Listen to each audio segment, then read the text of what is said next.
সংসারের বড় সন্তান, আপনাদের কাঁধে কিন্তু অনেক দায়িত্ব থাকে। ছোট ভাই বোনেরা থাকে, তারা অনেক কিছু করে পার পেয়ে যায়, কিন্তু বড় সন্তান হিসেবে আপনি কিন্তু পার পান না। আপনি পার পান না।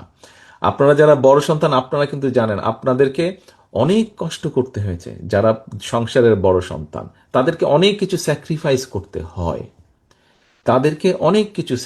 করতে হয়।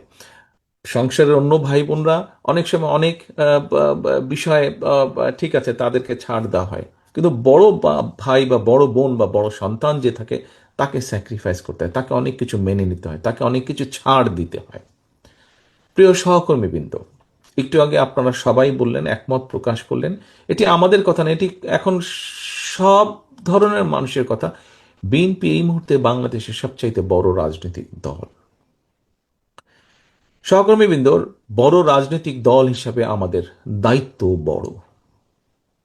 আপনি যেহেতু বাংলাদেশের সবচাইতে বড় রাজনৈতিক দলের সদস্য, সেই হিসাবে আপনি বিএনপির নেতাকর্মী হন, আপনি যুব দলের নেতাকর্মী হন, আপনি স্বেচ্ছাসেবক দলের নেতাকর্মী হন, আপনি ছাত্র দলের নেতাকর্মী হন, আপনি মহিলা দলের নেতাকর্মী হন, আপনি কৃষক দলের নেতাকর্মী হন, আপনি তাঁতি দলের নেতাকর্মী হন, অর্থাৎ জাতীয়তাবাদী দলের মূল দল সহ যে কোনো অঙ্গ সংগঠনেরই আপনি নেতা বা কর্মী হন না কেন, আপনি বিএনপির একজন নেতা এবং কর্মী। এবং সেই হিসাবে আপনার দায়িত্ব, একজন রাজনীতি কর্মী হিসাবেই হোক, একজন মানুষ হিসাবেই হোক, একজন বাংলাদেশি জাতীয়তাবাদী শক্তির কর্মী হিসাবেই হোক, আপনার দায়িত্ব সবচেয়ে বেশি দেশের মানুষের প্রতি এবং দেশের প্রতি।